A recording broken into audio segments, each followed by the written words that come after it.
This workshop was like a God's gift to us. It just popped up from nowhere. We were just told that we'll have a 7 days workshop on film production. I'm so lucky to be a part of this workshop, and I didn't expect this much. It's a short period. In a short period of time, I got to learn a lot of things.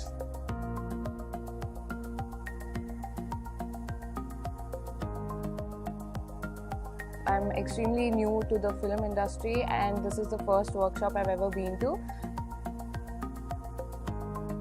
And I must say that it has definitely paid off.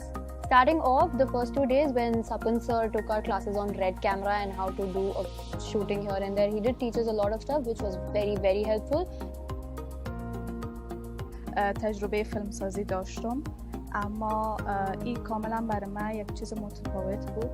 همه چیز واقعا پرفکت و عالی بود.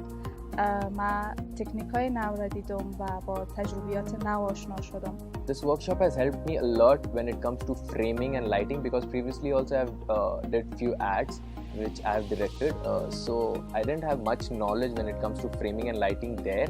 But with this workshop and the way they taught us in basic, it has helped me a lot. This workshop has helped me a lot. Like working with Ritesh sir has been very helpful. He has helped me learn the connect between all the factors in cinematography filmmaking, like the connect between the director and the cinematographer to screenplay, writing, the music and everything. Also, I'm a more of musical person, so all these sound, dubbing, voiceovers, everything helped me throughout. I wish I had more time spending with these people, and that's it. I really love this workshop. So it's a very good experience, and I'm really excited to come out with my first film.